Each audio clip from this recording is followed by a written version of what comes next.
Hello everybody and welcome back to another video. What are we getting into today? Well, it's going to be something interesting and it involves home charging. Stay tuned.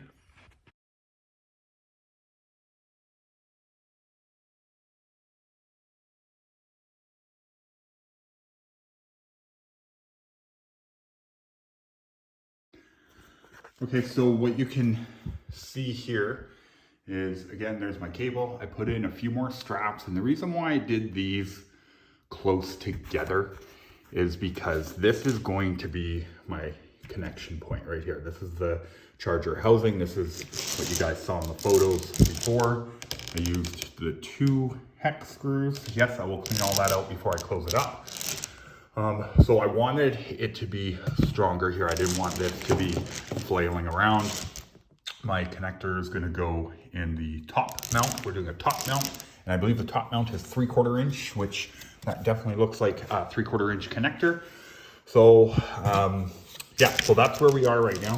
I've cut back the jacket, and what I do with this type of cable is I make a slit, about a 2-inch slit there. I peel this back. Yeah, I won't be able to do it, but I'll peel this back, something like that. I'll cut the armor off. This is aluminum armor. I'll cut this off, and then I will make my slit about 1/2 inch or 1/4 inch, just below that. There is kind of where my slit starts, right about there, 1/4 inch, I guess that is. And then I'll peel back this outer layer. Now you can see that is a pretty thick outer layer. Once you get into the wire, you can see how thick that jacket is around the actual wire. So I am going to use the red and the black as my hots. I'll use the ground, and then I'll tie back the blue for later application, should there be a need. Maybe one day I won't have a Tesla and I won't need the charger, but I'll need this cable. I don't want to cut this blue wire all the way back.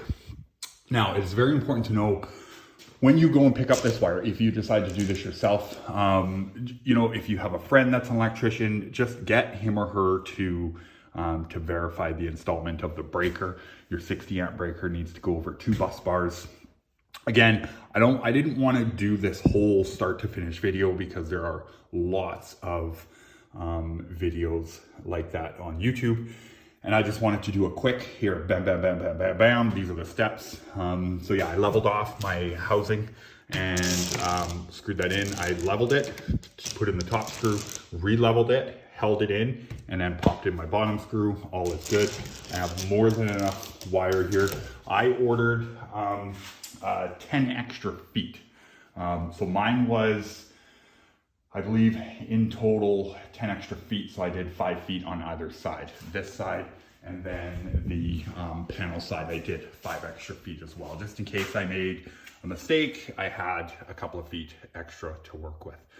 So that's where I am right now. The next time we pop in here, I will have everything hooked up and tested, and I will make this live when I am recording so that you guys can see what the lights look like and all of that.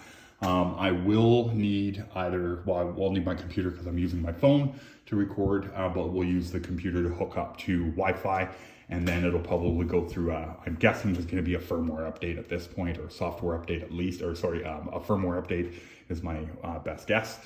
But yeah, we'll go through it, and then I'll take some more photos along the way, and we'll go from there. Talk soon.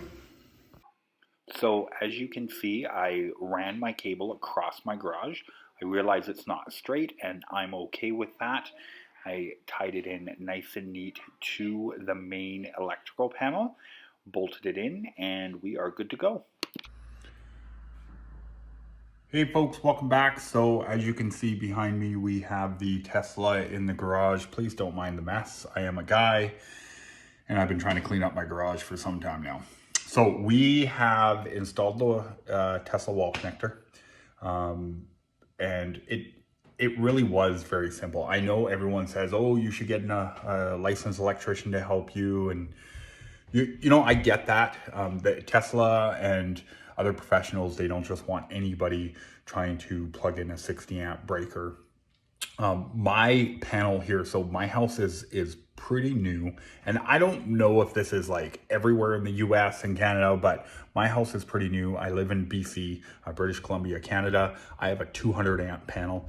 Certainly Tesla does not want you fooling around with that. I don't recommend it either. I did it because I had a very good friend of mine who is an electrician, and he helped me plug in the breaker. And I basically just made the connections based off of YouTube videos that I watched, as well as the manual for the Tesla wall connector. Before I made everything live, I definitely conferred with my friend. He went over all the connections with me. I FaceTimed him. He said, yep, good to go. Your ground is good. I made everything live. I kept the breaker to the Tesla wall connector off. I did not make the Tesla wall connector live until I double checked, triple checked, and quadruple checked my work. I even triple checked the gauge on the wire that I used. I used 6 gauge, 3 conductor. Everyone's probably saying right now, why would you use 3 conductor wire? I used 3 conductor wire just in case one day I didn't have a Tesla. I didn't need this charger anymore. I wanted this wire. I didn't want to completely cut everything out. I left myself 10 feet of wire. Yes, I did pay for that. It's about 20, here where I got it in BC, it's about $20 a meter, roughly 3 point something feet per meter. I have an extra 10 feet left over. Yes, I did spend money on that. Am I happy? No, but I would rather make a wrong cut and be able to like, oh, okay, I can adjust, than be like, oops, I made a wrong cut. Guess I'm going to spend another couple $100 now. So, you know, I did have some cable left over. Keep that in mind. Make sure you double check. So one mistake I made when I ordered the wire the first time, I was in such a hurry. I did not check, and I can show you here because I have it. Let me just get it up here. So I don't know if you guys can see that. That is 3 conductor, 6 gauge wire, but it's aluminum. Do not use aluminum. Use copper. Read the manual. Go slow when you order your supplies. Be cautious of that. We are going to plug this puppy in for the very first time right now. Let's give her here. Let's plug this puppy in. Hey everybody, what is going on? We are back here again with our Tesla wall connector install.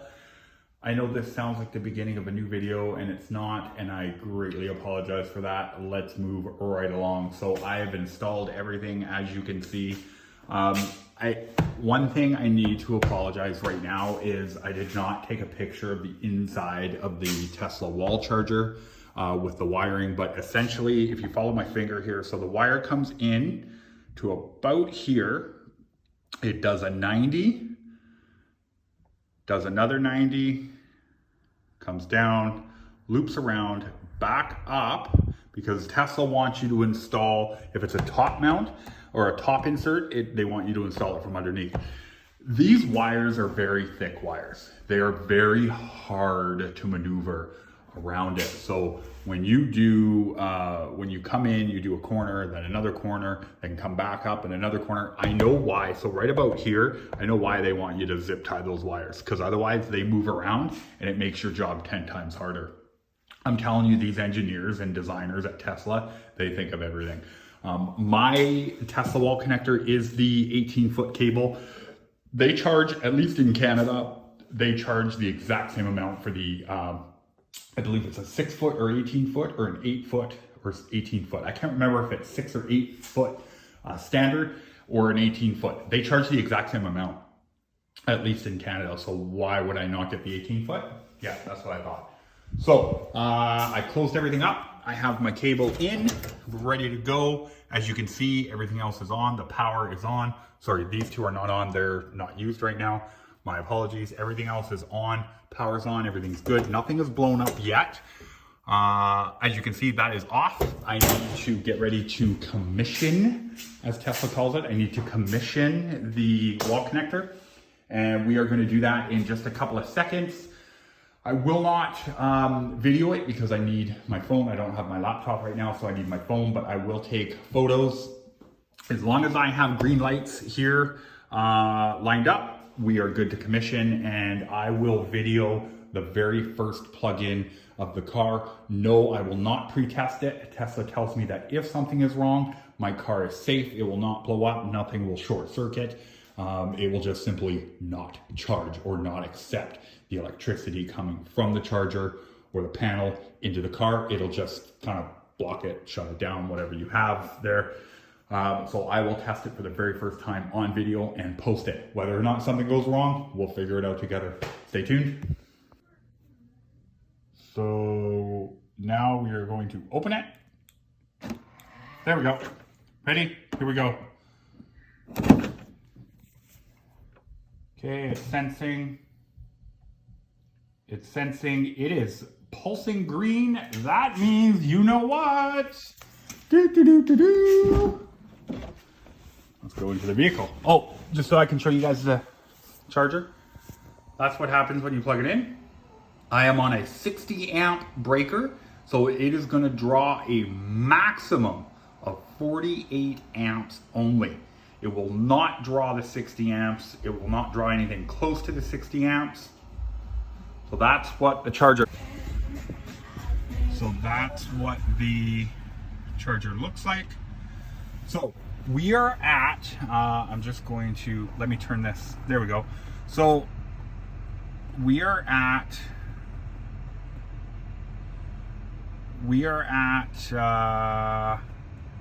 5 hours, 55 minutes. We're charging at 6 kilowatts per hour. We're at 24 amps. So it's using 24 amps. It's using 235 volts. Now, we have our vehicle set to leave at 6:30 a.m. Since we are past that time, it will not use the maximum amps that the breaker allows. Having said that, we will do another video after just to see how long this actually takes and make sure that everything is working properly.